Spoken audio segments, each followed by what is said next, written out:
सो morning guest में आज जो हमारे पहले गेस्ट हमारे साथ मौजूद हैं, he is the face of e commerce in Pakistan. Enablers के सीईओ हैं। Digital marketing, technology, international e commerce में बहुत बड़ा नाम जो है वो इनका है, नाम कमा चुके हैं। और साथ ही साथ फिजिकल प्रोडक्ट्स की फ़रोख्त में ऑनलाइन इन बहुत अरसे से काम कर रहे हैं। यूके में सेटल थे, पाकिस्तान वापस आ चुके हैं, पाकिस्तानियों को सर्व कर रहे हैं। पाकिस्तान में ई कॉमर्स के फ़रोग के लिए बेहतरीन काम कर रहे हैं। बहुत से इनके स्टूडेंट्स हैं जो कि पाकिस्तान की, अगर हम इकॉनमी में बात करें तो $90 मिलियन जो हैं वो अपना इनपुट दे चुके हैं। हमारे साथ मौजूद हैं इनेबलर्स के सीईओ साकिब अजहर। साकिब साहब, वेलकम टू द मॉर्निंग। जी, अस्सलाम वालेकुम। कैसे हैं आप? अल्हम्दुलिल्लाह, it's fine. Thank you so much, आपने हमें ज्वाइन किया और बहुत ही फ्रूटफुल डिस्कशन होने वाली है आज आपके साथ। डेफिनेटली एग्जैक्टली ये तो हो गई ई कॉमर्स गुरु। और अब जिस तरह कि मैंने बताया था, HR गुरु अगर कहा जाए इनको, वैसे तो बहुत सी चीज़ों की कंसल्टेंसी देती हैं, चाहे वो सिस्टमैटिक बिजनेस हो या ऑर्गेनाइजेशन डेवलपमेंट हो या HR स्ट्रैटेजी हो, और ख़ास तौर पे डाइवर्सिटी इंक्लूजन DNI इसमें भी कंसल्टेंसी देती हैं। विमेन एम्पावरमेंट में बहुत काम कर रही हैं। और एक और बड़ी इंटरेस्टिंग बात की ये है कि she is the only Pakistani जो कि एडवाइज़र है ह्यूमन रिसोर्स काउंसिल फोर्ब्स की। हमारे साथ मौजूद हैं Sabahat Bukhari. Welcome to the morning show. Thank you so very much. कैसी हैं आप? आप कैसे हैं? सो हमारे बेहतरीन गेस्ट हमारे साथ मौजूद हैं। और जब हम कहते हैं कि जब बेहतरीन गेस्ट हमें ज्वाइन कर लेते हैं तो हमारी बहुत जो है वो बेहतरीन हो जाती है। आई एम श्योर हमारे साथ साथ आपकी भी बहुत ही मज़ेदार, बहुत ही अट्रैक्टिव, बहुत ही अच्छी इन्फॉर्मेशन जो है वो आपको भी मिलने लगती है। सबसे पहले साकिब साहब आपकी तरफ आते हैं। साकिब साहब, ई कॉमर्स आजकल पाकिस्तान में बहुत ज़्यादा हो रहा है। सबसे पहले तो आप अपने बारे में बताइएगा। आपने छोटे छोटे कारोबार शुरू किए और अब माशाल्लाह इनेबलर इज़ अ जायंट। तो ये जर्नी कैसे स्टार्ट हुई, क्या क्या मुश्किलात आई और किस तरह यहाँ तक पहुँचे? वेल ऑब्वियसली एक माइंडसेट तो यही था कि हम अच्छी से अच्छी जॉब मिले एंड ऑल दिस, बट ये कि पाकिस्तान से बाहर में 15 साल रहा, जो कि एक बहुत स्ट्रगलिंग ईयर्स थे पहले 5 साल, और उन अगले जो 10 साल थे वो एक उन स्ट्रगलिंग का फ़ायदा ये हुआ कि वो लग्जरी 10 साल गुजरे। और उसमें ई कॉमर्स ने बहुत अच्छा इम्पोर्टेंट रोल प्ले किया, क्योंकि मैं ख़ुद एज एन अमेज़ॉन सेलर 2010 से शुरू करके 2011 में सक्सेसफुल हुआ 1 साल बाद, और उसको फिर कंटिन्यू करते करते 2018 तक आए वाज एक्चुअली इन इंग्लैंड। तो एक ओवरसीज़ पाकिस्तानी बन चुके थे एंड ऑल दिस। लेकिन फिर क्योंकि ये वही समझ सकता है जो बाहर जाता है, बाहर जाके आपको पाकिस्तान के लिए प्यार मेरे ख्याल में दुगना हो जाता है। बिल्कुल ऐसे ही। और वो एक ट्रैप है पाकिस्तान से बाहर के, आप हमेशा ये सोचते हैं कि मैं इतने पैसे इकट्ठे कर लूँ, लेकिन बाहर ये होता है कि आप वापस आते हुए लाखों दफ़ा सोचते हैं। और फिर यहाँ पर जो लोग डीमोटिवेट करने वाले होते हैं कि यहाँ नहीं आना, आपको यहाँ लूट लेंगे, दुनिया यहाँ से वहाँ जाना चाह रही हो, तुम वहाँ से यहाँ आ रहे हो। तो वो फिर 2018 में यही था कि इससे आगे अब ये सोचना है कि पाकिस्तान ने हमें क्या दिया, नहीं मैंने पाकिस्तान को क्या दिया। क्या बात है, बहुत तो इस नीयत के साथ आई मूव्ड बैक 2018 में, और लोगों को बताना किया कि यार आप भी कर सकते हैं, आप भी ये सब कुछ कर सकते हैं। और जिस तरह से हमने कुछ जाना आपके बारे में, पहले 5 साल जिनकी आपने जिक्र किया कि बहुत टफ थे, आपने बहुत से काम किए सोशल मीडिया पे ही, ऑनलाइन ही, और फिर बहुत सा नुकसान भी हुआ, बट इवेंचुअली आप जो अगले 10 साल थे वो बहुत ही फ्रूटफुल, आपने खुद भी जिस तरह से जिक्र किया वो गुजरे। सो उस हार्डशिप के से सबसे ज़्यादा क्या लर्न किया? वेल हार्डशिप से यही सबसे ज़्यादा लर्न किया कि मतलब हार नहीं माननी, क्योंकि अगर हार मान जाए इंसान तो वो फिर वहीं कहीं रह जाता है। और दूसरा ये कि ये उससे लर्न किया कि नेगेटिविटी जो लोग कहते हैं कि नहीं कर सकता, वो उसको अवॉइड करना है और ऐसे लोगों के साथ उठना बैठना है जो कि पॉजिटिव हैं। बिकॉज हमारे माशरे में अनफॉर्चुनेटली बहुत ज़्यादा लोग जो हैं डिस्करेज करने वाले होते हैं। तो उन 5 सालों में यही था कि करना है कुछ ना कुछ, अब इतनी दूर आए हैं एंड ऑल दिस। तो आपने माशाल्लाह, जैसे आप योर सक्सेस स्टोरी, जब आप पाकिस्तान आए तो क्या रिस्पांस मिला और ग्रेजुअली अब क्या सूरत हाल? वेल रिस्पॉन्स यही था, जैसे आप 2 लोग हैं या 3-4 लोग हैं, इसी तरह 3-4 लोग थे हमारे पास सिर्फ। तो इनको बताना शुरू किया। फिर ये कि जब लोग कामयाब होना शुरू हो गए तो लोगों ने आंखों से देखना शुरू किया, it is real, it is happening. तो वो फिर एक काफिला बनता चला गया, एक कह लें रेवोल्यूशन की सूरत इख्तियार कर गया। और उसमें मज़ीद हेल्प जो थी वो कोविड की तरफ से जो कि हमें हुई, जो कि जब हमने देखा कि पूरी दुनिया ही अपने घर बैठ गई और जब हज़ारों लाखों लोग अनएम्प्लॉयड हुए तो वो एक रोज़गार की तलाश में थे। लेकिन क्योंकि गवर्नमेंट, दुनिया में गवर्नमेंट्स ने अपने लोगों को बहुत ज़्यादा सपोर्ट किया। हर बंदे को अमेरिका में $1200 मिले पर मंथ, हर बंदे को। तो वो अगर यूके की बात की जाए, हर कंपनी को फंडिंग दी गई 50-50 हज़ार पाउंड्स की। तो लोगों के पास तो पैसे थे, ये नहीं है कि पैसे उनके पास ख़त्म हो गए। अब वो लोग पैसे लेके घर बैठ चुके हैं। अब घर बैठ के उन्होंने ऑनलाइन शॉपिंग शुरू कर दी। और ऑनलाइन शॉपिंग में हम लोग क्योंकि पहले ही ई-कॉमर्स सिखाते थे, तो वो जो एक था वो 1000 हो गया। तो इतना ज़्यादा बूस्ट मिला और फिर जो लोग इसके साथ जुड़ते गए वो कमाना शुरू हो गए। और ऑब्वियसली फेल भी हुए लोग, हर बंदा नहीं, लेकिन एक ऐसा रेवोल्यूशन स्टार्ट हुआ कि हम लोग क्योंकि सिखा रहे थे तो वो मज़ीद सिखाना शुरू हो गए। पाकिस्तान में अगर देखा जाए साकिब अजहर साहब, किसी एक चीज़ का ट्रेंड शुरू होता है और सब उसमें घुस जाते हैं और फिर उसके बाद वो चीज़ फ़ौरन उसका डाउनफॉल हो जाता है। ई कॉमर्स में ऐसा तो नहीं है? ये कितनी बड़ी मार्केट है, कितने लोग इसमें समा सकते हैं? देखिए, अगर हम मार्केट साइज़ का ही अंदाज़ा करें, अमेरिका की मार्केट है $706 बिलियन, यूरोप की मार्केट है $405 बिलियन, टर्की की मार्केट है $190 बिलियन, इंडिया की है $250 बिलियन और पाकिस्तान की कितनी है? $2 billion, right, 2 billion. So we need to see where the world is actually going towards. अभी I was in the UK few weeks ago और मैं 2 साल बाद गया और मैंने उसका नक्शा ही बदला देखा। मतलब एक ऐसा स्टोर ज़ारा के नाम से जिसकी 1200 ब्रांचेस थी, वो सारी क्लोज हैं, राइट, सारे वो ऑनलाइन मूव कर गए हैं। टॉयज़ आर अस जो था वो एक बहुत बड़ा स्टोर था बच्चों का, वो 200 ब्रांचेस थी, 200 की 200 बंद है सारे, क्योंकि online they have moved to online. I have seen the huge culture change कि एवरीवन इज बाइंग ऑनलाइन। अगर हम देखें, यही सिचुएशन हुई थी आज से 100 साल पहले 1918 में, और उस कल्चर को चेंज होते होते भी लोग जब यूज टू लाइफ में आए थे वो तकरीबन 10 साल लग चुके थे।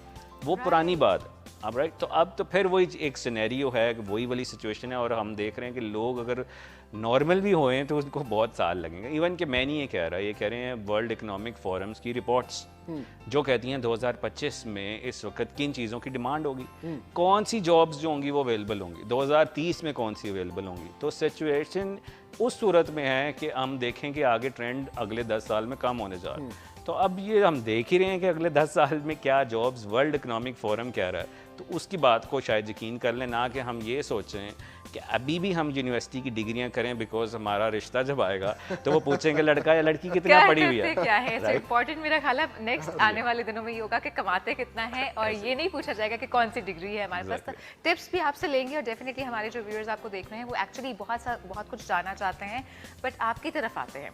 और आप क्योंकि ह्यूमन रिसोर्स की बात कर रहे हैं, एचआर की बात होती है, वैसे एक तरफ हम ये कहते हैं कि लोग मूव कर रहे हैं एंटरप्रेन्योरशिप की तरफ, दूसरी तरफ हम नौकरियां भी ढूंढ रहे हैं। एचआर बेसिकली जॉब्स के लिए आप किस तरह से गाइड करते हैं कि अगर आपने डिग्री कंप्लीट कर ली and then what is your criteria, किस तरह से अपने लोगों को अपनी आउटपुट होनी चाहिए कि जिसके बाद वो किसी भी जॉब के लिए जाएं तो वो उन्हें एक्सेप्ट कर लें फौरन।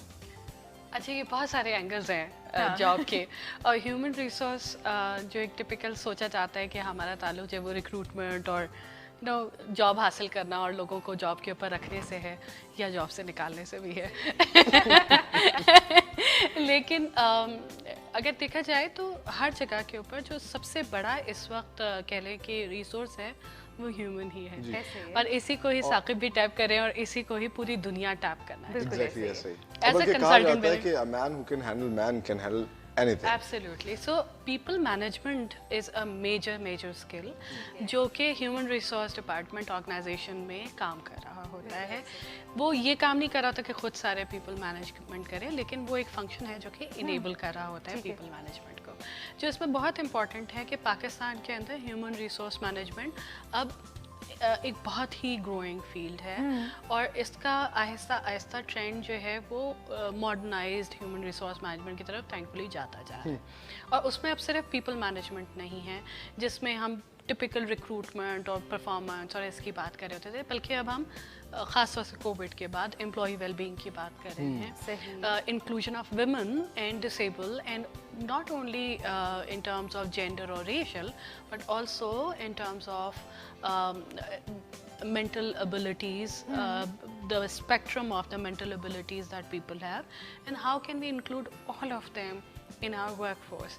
अगर हम सिर्फ women को ही देख लें तो 50% of the women are in Pakistan who are population, but are they all included in economy as well? That's where human resource can तो play. सबाहत, अब आप क्योंकि अब पाकिस्तान में काम कर रही हैं, क्या आप देख रही हैं वाकई ट्रेंड चेंज हो रहा है और ऑर्गेनाइजेशन इस तरफ जा रही हैं? क्योंकि ये तो बड़ी नई टर्म्स है मेरे ख्याल से बहुत से पाकिस्तानियों के लिए, जैसे DI डाइवर्सिटी इंक्लूजन की आपने बात की। अब क्या ट्रेंड चेंज हो रहा है?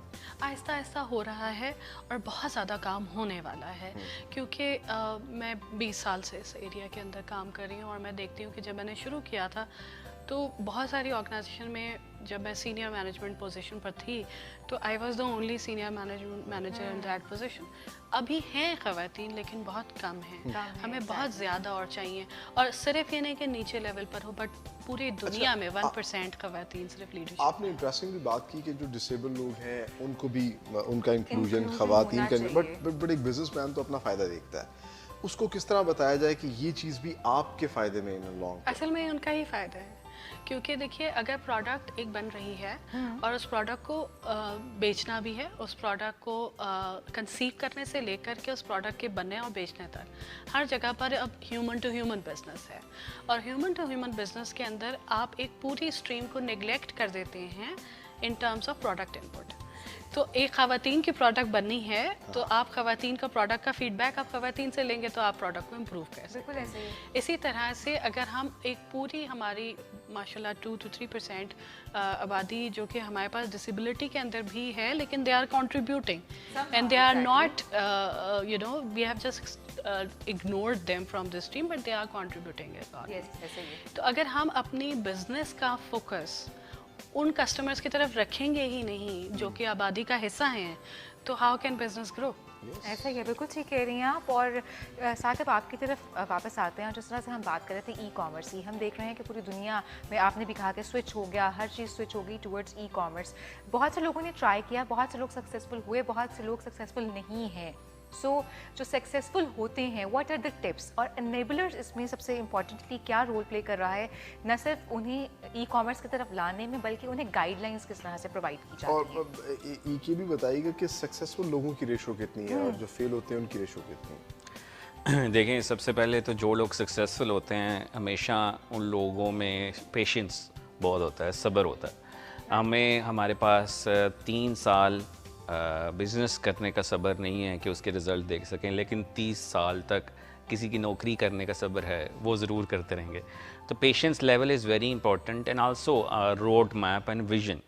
हमारा विजन जो है, शॉर्ट टर्म विजन ये होता है कुछ लोगों का कि मैं जल्दी से पैसे बना लूँ, मैं 3 महीने में पैसे मेरे पास आने चाहिए, 4 महीने में, लेकिन ये नहीं सोचते कि ये मेरा बिज़नेस है, it's an asset, it takes time to build it. और जब ये एक कामयाब जब मैं होऊंगा तो फिर there is a time to cash out, right. तो लेकिन जो फेलियर हैं लोग, एक तो ये कि इसमें ये हर कोई डॉक्टर तो नहीं बन सकता, तो इसलिए डॉक्टर बनने के लिए आपको डेडिकेशन चाहिए और अपने उस्तादों के साथ टाइम लगाना ज़रूरी है, क्योंकि उनसे सीखना एक ऐसी फील्ड है कि ये trillion, Amazon is $1 trillion market, right. 1 trillion worth है। दुनिया में 3 कंपनीज हैं, Apple, Amazon and now Microsoft is becoming. तो ये कि उस मार्केट प्लेस की बात हो रही है, तो ओबियसली उसको सीखना, करना, एक प्रॉपर तरीके से टाइम स्पेंड करना, ये कोई टाइम पास तो नहीं है, it's a real business where the people are making millions. तो ये कि जो फेलियर है उनमें पेशेंस नहीं है, डेडिकेशन नहीं है, एक पैशन नहीं है, कि हो सकता है कि ये आपके लिए ना हो, मतलब हर किसी के लिए नहीं है। तो अगर हम सक्सेसफुल और फेलियर रेशो भी देखें तो हम देखते हैं कि जैसे अगर 100 लोग हैं हमारे पास, तो उसमें से 40 से 45% जो लोग हैं वो नहीं कामयाब हो पाते, और मतलब 60 से 65 लोग कामयाब हो पाते हैं। वो उसी बेसिस पे कामयाब की अब डेफिनेशन क्या है?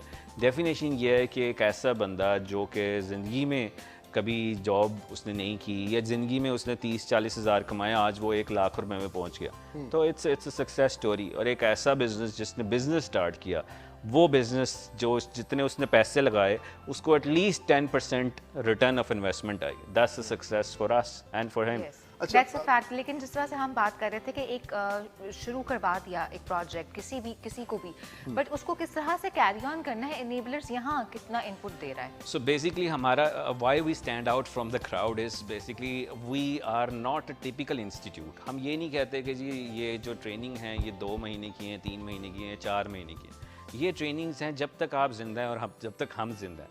तो इसका मकसद ये है कि जब तक आपको सपोर्ट चाहिए, क्योंकि हम क्या करते हैं आपको 2-3 महीनों में एक पूरी बिजनेस की नॉलेज दे देते हैं, इस तरह से आपने ई कॉमर्स का बिजनेस बनाना है, करना है। और इसके लिए मतलब कोई क्राइटेरिया है आपका कि कम से कम मैट्रिक तक आपकी? हमारे 3 तरह के टेस्ट हैं।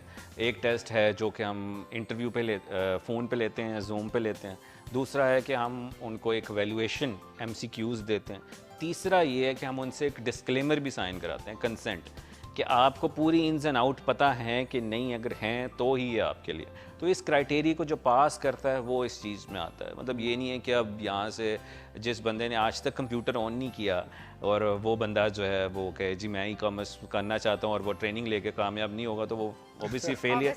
असल में ये हमारे ऊपर भी बोझ है क्योंकि वो हमारी सक्सेस स्टोरी ख़राब करता है। दूसरा ये कि अगर वो कल को बाहर जाकर भी कहे कि मैंने एनेबलर से ट्रेनिंग ली और मैं कुछ नहीं कमा पाया, तो वो हमारी नेगेटिव मार्केटिंग भी है।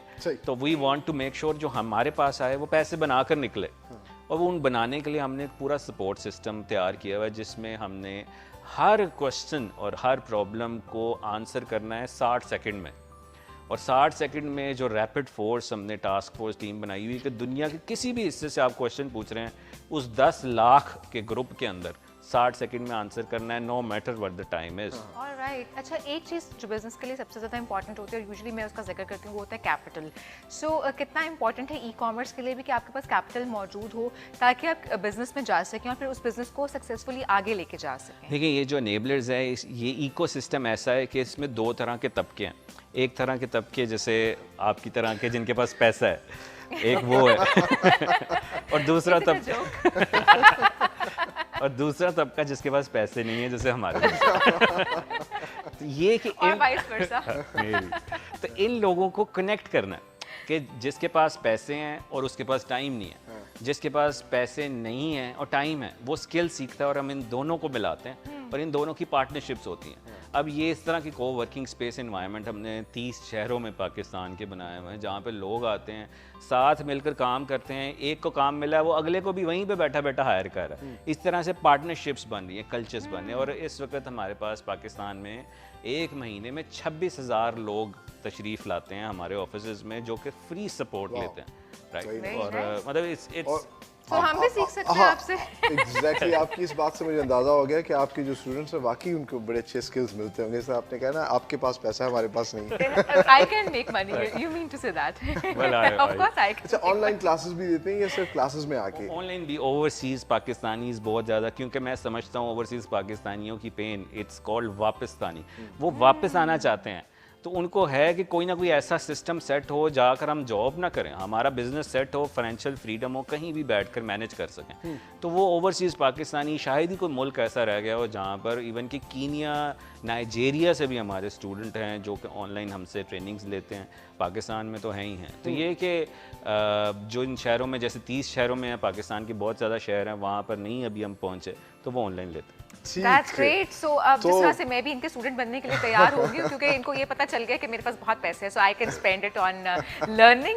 So ये तमाम तर चीज़ें पे डिस्कस करेंगे। पाकिस्तान की हम कैसे मार्केट कर सकते हैं, पाकिस्तान को कैसे प्रमोट कर सकते हैं। और जैसा आपको याद होगा कि पिछले प्रोग्राम में एक हमारे गेस्ट आए थे जिन्होंने कहा था कि पाकिस्तान को चाहिए किसी एक चीज़ पे स्पेशलाइज करे ताकि पूरी दुनिया में जब पाकिस्तान का नाम आए तो साथ ही आए कि ई कॉमर्स।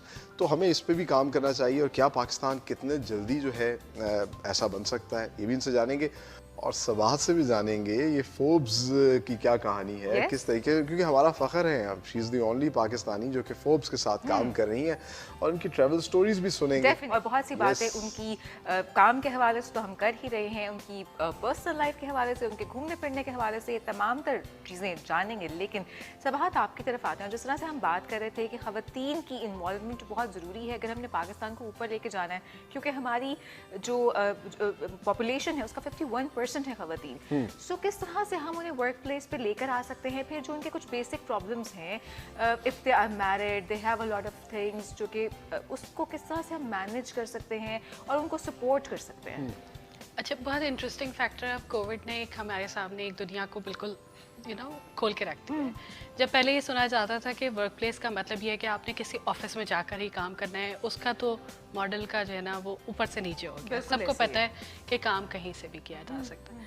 ये एक बहुत बड़ी अपॉर्चुनिटी है पाकिस्तान में ख़वातीन के लिए, क्योंकि हमारे पास बहुत सादा ख़वातीन लड़कियाँ एजुकेशन में आती हैं, तालीम हासिल करती हैं और उसके बाद घरदारी, बिकॉज प्राइमरी नर्चर वही हैं घर की। सबसे अफसोस की बात है, स्पेसिफिकली हम अगर डॉक्टर्स देखें, आपको पता है कि बहुत बड़ी रेशो ऐसी है जो डॉक्टर्स बनने के बाद they are not doing any job. Same for software industry, same for all industries.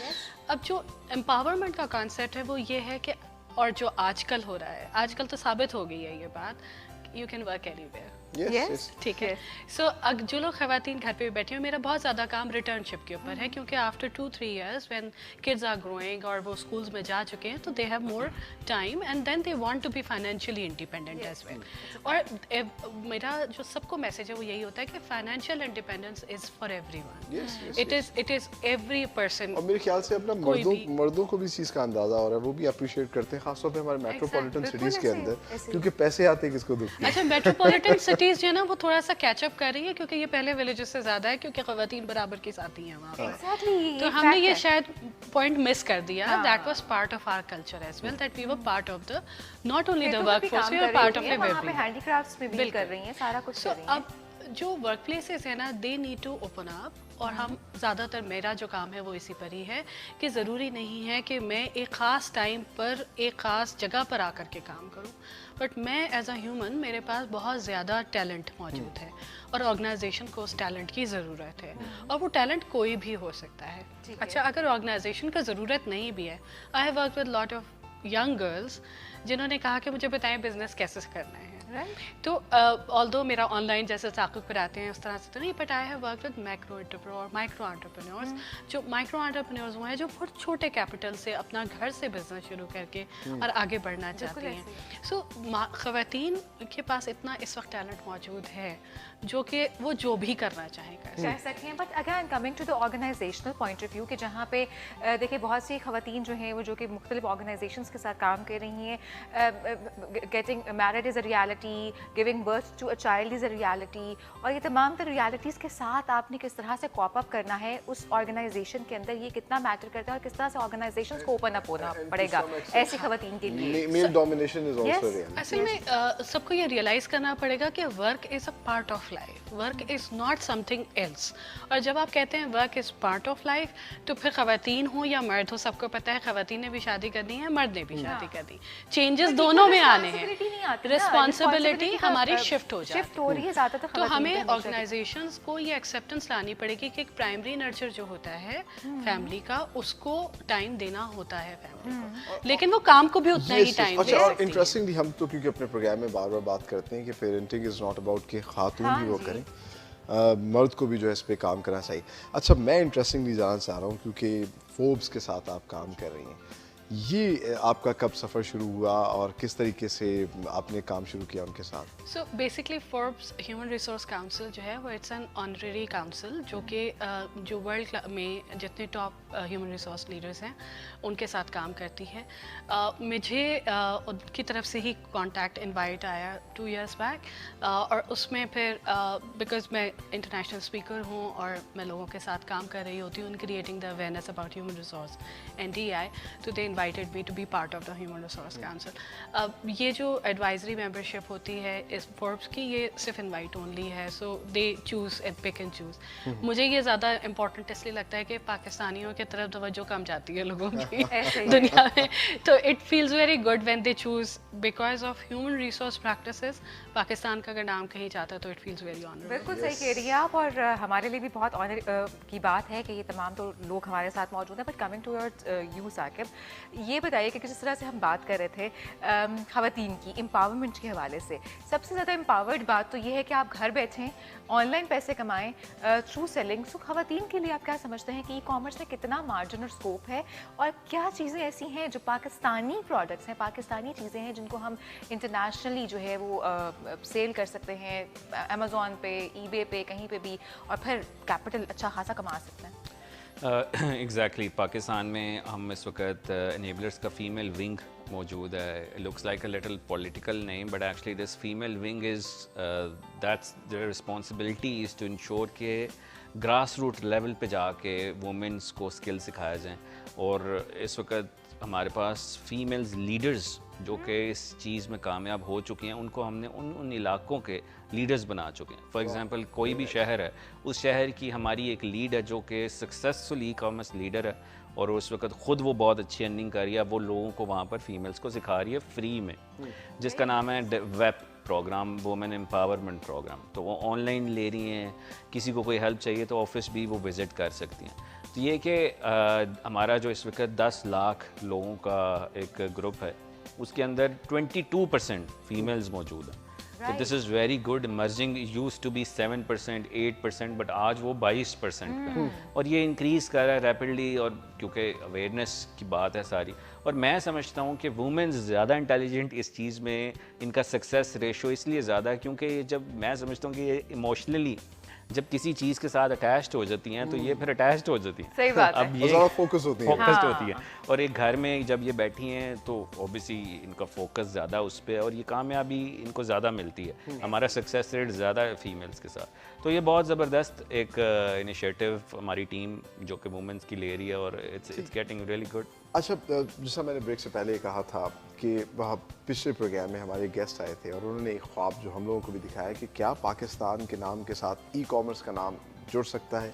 क्या आइंदा आने वाले वक्तों में वाकई हम पूरी दुनिया की ई कॉमर्स के लिए जो है यहाँ से हमारे लोग काम करेंगे, ऐसा हो सकता है? देखें, एनेबलर्स का तो मिशन यही था कि पाकिस्तान को ई कॉमर्स हब बनाना है. अब उस हब को कैसे अचीव करना है, जो कि हमने अपने मिशन के साथ अटैच किया कि 2 लाख ई कॉमर्स के बिजनेसेस को बनाएंगे.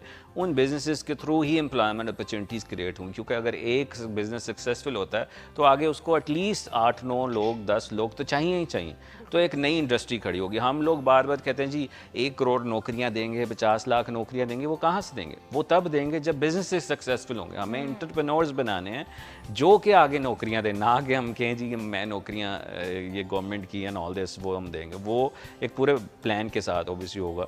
और उसमें अगर हम देखें कि दुनिया को, मतलब इंडिया को IT से जाना जाता है, वियतनाम को कुछ और तरीके से जाना जाता है, फ़िलिपीन को कुछ और तरीके से, बट पाकिस्तान को अभी ई कॉमर्स हब के नाम से कैसे जाना जाएगा जब यहाँ से ये फोर्स उठ रही है. और दूसरा, इंटरनेशनल लोग वहाँ से पाकिस्तान आएंगे, जो कि हम पिछले दिनों देखा कि एनेबलर्स ने अमेरिका से लोग बुलाए जो यहाँ स्पीच करने आ रहे हैं. राइट, हम फिर दोबारा से उन्हें हम बुला रहे हैं पेशावर में और बहुत शहरों में, जो कि लाखों लोग जिसको फॉलो करते हैं, और वो जाके वहाँ बता रहे हैं कि पाकिस्तान का पॉजिटिव इमेज दे रहे हैं. अब कैसे ये अचीव होगा, राइट, कि हमारे जो प्लान के मुताबिक 2025 में हमारे स्टूडेंट्स $5 बिलियन जनरेट कर चुके होंगे. वो कैसे जनरेट कर चुके होंगे? हमने एक सीरीज़ बनाई जिसमें हमने 200 प्लस इनकम स्ट्रीम्स की मिलियंस डॉलर्स लगाकर वीडियो सीरीज़ बनाई है. अब इसमें ये नहीं है सिर्फ ई कॉमर्स है, ई कॉमर्स एक स्किल है. इस तरह से 199 मज़ीद इनकम स्ट्रीम्स हैं. डिजिटल मार्केटिंग है, फेसबुक एड्स है, क्रिप्टो करेंसी है, एंड बहुत सारी और चीज़ें.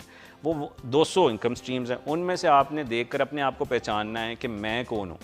राइट, ये नहीं है कि मैं ई कॉमर्स में फ़ेल हूँ तो मेरी ज़िंदगी बस अब जॉब पे ही है. 199 मज़ीद वेज़ हैं. उनमें से हमने पाकिस्तान में तकरीबन 5 लाख लोगों को तकरीबन अगले 2 साल में देना है, और हमने 1 साल में इसको 2 लाख लोगों को ऑलरेडी फ्री दे चुके हैं एक्सेस, जो कि अफोर्ड नहीं कर सकते, जिनकी सैलरी 50,000 से कम है, जो कि हाउस वाइफ्स हैं, जो कि फ़ीमेल्स हैं, या जो कहता है मेरे पास नहीं पैसे, हम कहते हैं पेपर पे लिखो और कहो मेरे पास पैसे नहीं है, प्लीज़ बिलीव मी, हम उसका यकीन भी कर लेते हैं. इस तरह से भी हमने 2 लाख लोगों को दिए. अब ये देखें कि उसमें से अगर 1 लाख लोग टोटल 5 लाख या 10 लाख लोगों को देते हैं, 1 लाख लोग भी स्किल सीख जाएं, $700 जनरेट कर लें पर मंथ, वो बनता है $7 करोड़। और $7 करोड़ कितने हैं? 10 अरब रुपया पाकिस्तानी, राइट। तो इस तरह से हम पाकिस्तान चूँकि अब चौथे नंबर पर फ्रीलांसिंग का है, तो इसको हम देख रहे हैं कि 2025 में we should be on the top. अगर देखा जाए पाकिस्तानी बच्चों की अगर हम बात करें, माशाल्लाह बड़ा अच्छा लगता है कि 6 साल का बच्चा है माइक्रोसॉफ्ट सर्टिफाइड। पाकिस्तानी बच्चों में बहुत ज़्यादा टैलेंट है। क्या हम स्कूलिंग में भी इसको उनकी उसमें ऐड कर सकते हैं ताकि किसी तरीके से उनको बचपन से एजुकेट देखिए किया जाए? मकसद क्या है? अब जैसे अक्सर हम पे तनकीद आती है कि आप बच्चों को पैसे पे लगा रहे हैं नॉल। हम ऐसा नहीं लगा रहे। हम ये कह रहे हैं कि जी आपने स्किल सीखने हैं, पैसा बनाना मकसद नहीं है, बट रिस्पॉन्सिबिलिटी लेना मकसद है। ये कि हम अनकरीब एनेबलर्स के नाम से स्कूल्स लॉन्च करने जा रहे हैं। उसका मकसद तालीम तो है ही है, लेकिन साथ साथ तरबियत भी है। पाकिस्तान में अगर हम एक मॉडल देखें, IB स्कूल्स। IB स्कूल्स का मकसद है कि स्किल्स सिखाए जाएंगे उधर, ना कि आपको सिर्फ और सिर्फ आकर जी के अलिफ बे पे जो स्टूडेंट्स हैं वो 90% टाइम अपने दिन का यूट्यूब पे, फेसबुक पे और इस तरह से लगा रहे होते हैं। तो why not if they make money, और व्हाई नॉट अगर ये लेबल लग भी रहा है कि you are telling people to make money actually, exactly this is not a bad idea. Even अगर हम इंडिया की बात करते हैं तो जिस तरह से कल भी हम लोग जिक्र कर रहे थे कि वो बचपन से प्रोग्रामिंग सिखाना शुरू कर दिया उन्होंने अपने स्कूल में कि किस तरह से आप प्रोग्रामिंग सिखाएं। सो व्हाई नॉट वी, हम कुछ ऐसा क्यों नहीं सिखा सकते कि जिससे बच्चों को पता हो कि how to take a responsibility. Exactly मैं मुझे अक्सर गवर्नमेंट के इदारों में बुलाया जाता है और मुझे कहा जाता है स्पीच करें, विद ड्यू रिस्पेक्ट मैं जाता हूँ, और मुझे जब वहाँ पे क्वेश्चनिंग और लोगों के बच्चों को देखकर मुझे एक बहुत ही ज़्यादा पेन होती है कि ये कहाँ पे हम लोग बैठे हैं, क्या सिलेबस है ये, राइट, जिसको दुनिया कभी भी सोच भी नहीं रही है, इट्स कम्प्लीटली आउटडेटेड।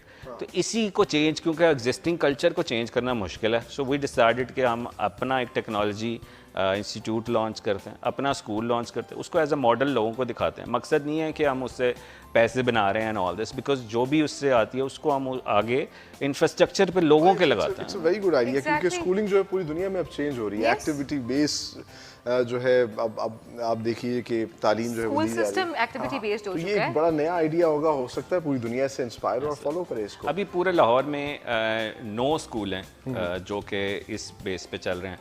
अगर हम पाकिस्तान पंजाब के स्कूल लाहौर के देखें तो वो 400 हैं।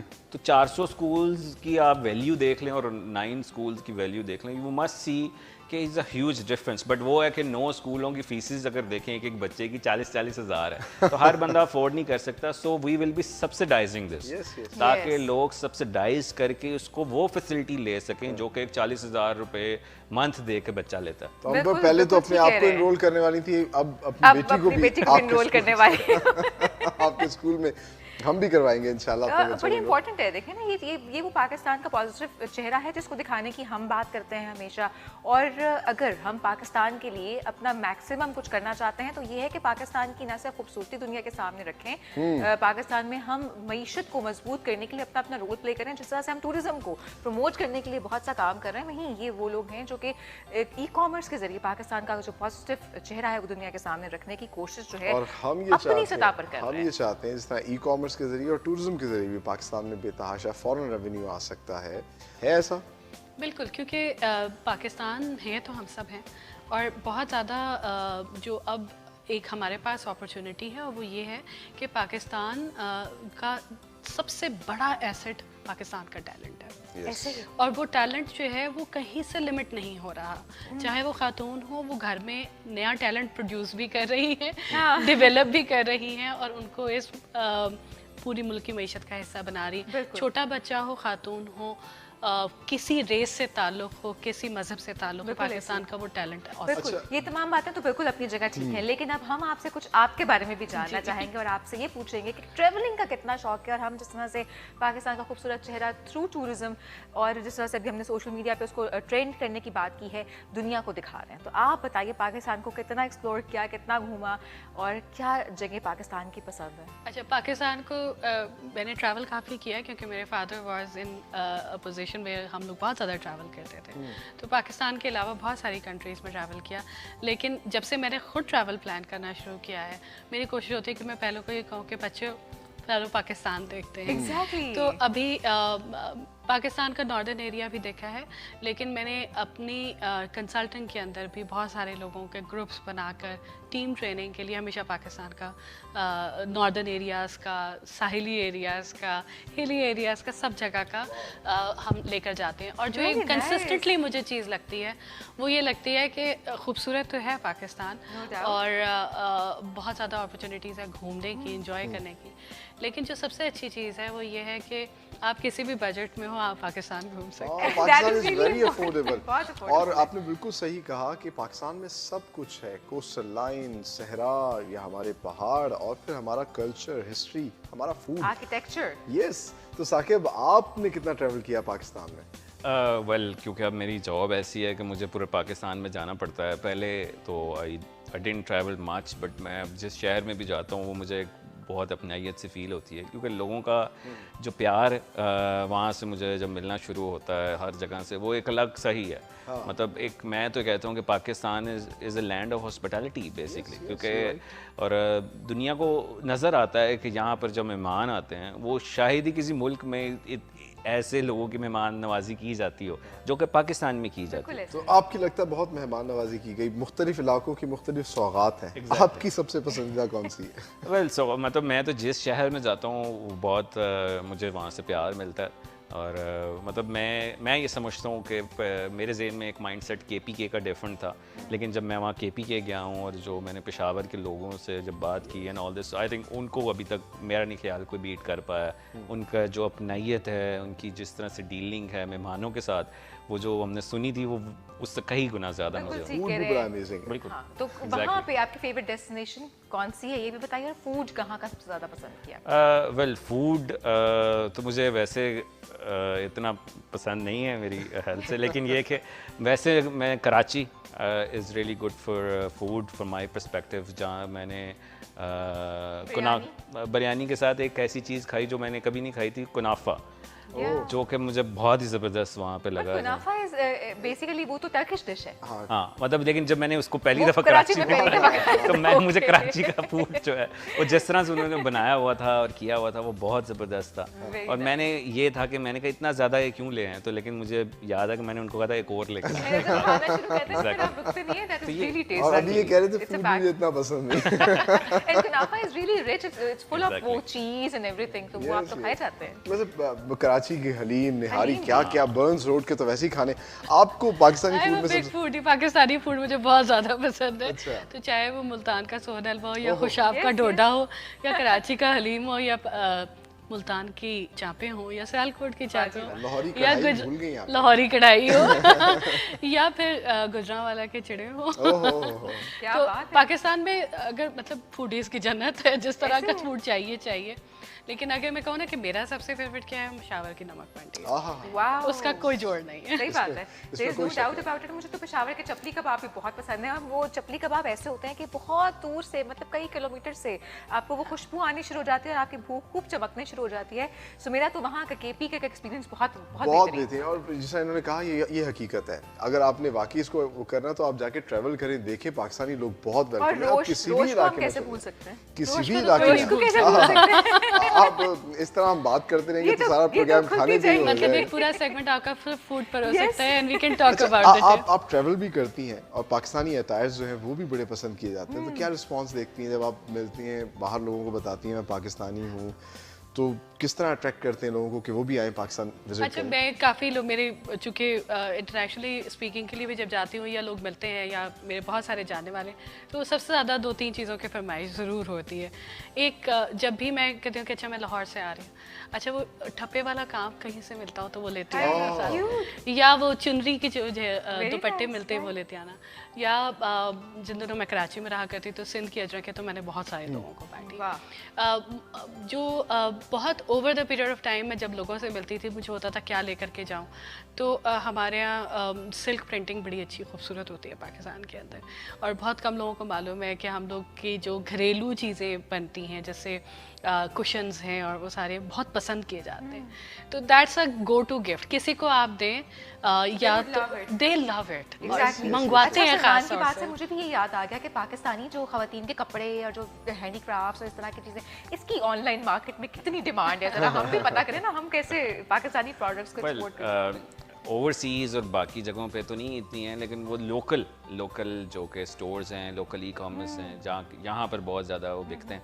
और मतलब जैसे अगर हम देखें, I have also launched my own brand as well clothing का, उसमें हमने मेंस और वुमेंस की चीज़ें रखी हुई हैं। और मैं ये देखता हूँ, मुझे बताया जाता है जी कि 90% फीमेल्स ही बाय कर रही हैं वुमेंस की, और 10% मेल्स करते हैं। क्योंकि अगर हम एक शर्ट पहनते हैं, हम ये एक शर्ट पैंट चला लेते हैं 1 महीना, जो वुमेन्स हैं उन्होंने रोज़ कुछ ना कुछ बाय करना ही करना है। वैसे ऑनेस्टली बाइंग की बात करें तो हमें तो पाकिस्तानी चारपाई जो है वो भी बाहर उस पे ऑनलाइन फरोख्त होते हुए देखी है, और वो भी पता नहीं कितने डॉलर्स की थी, लाइक मे बी 122। आप देखिए पाकिस्तानी प्रोडक्ट्स जो हैं, चाहे वो कुछ भी हो, पाकिस्तानी ट्रक आर्ट देखिए बाहर का, लोग पसंद और ये जो आपने बात की, बीबीसी ने बकायदा इस पे एक रिसर्च की, एक सर्वे किया। एक मेल को उन्होंने ब्लैक सूट और वाइट शर्ट और टाई जो है वो बस चेंज करते थे, सारा साल कपड़े पहनाए, किसी ने कोई रिस्पॉन्ड नहीं किया। और जो फीमेल एंकर थी उसको उन्होंने कुछ दिन के लिए एक ही सूट पहनाया, तो लोगों ने पूछना शुरू कर दिया कि क्या बात है, कपड़े खत्म हो गए। तो ये आप बिल्कुल सही वैसे ये मेरे ख्याल है सलमान ने अपना दुख का इजहार किया actually, because I have got a new जोड़ा एवरी डे सलमान को नहीं मिलता। बट जाने से पहले आप एक मैसेज जो हमारी यूथ को देना चाहते हैं वो जरूर शेयर कीजिएगा। मैं ये लोगों को हमेशा से कहता हूँ कि ये सोचें कि रिस्क लेने से मत घबराएं, क्योंकि रिस्क लेते हुए लोग ये सोचते हैं कि मैं नाकाम हो गया तो क्या होगा, लेकिन ये सोचें कि मैं कामयाब हो गया तो क्या होगा।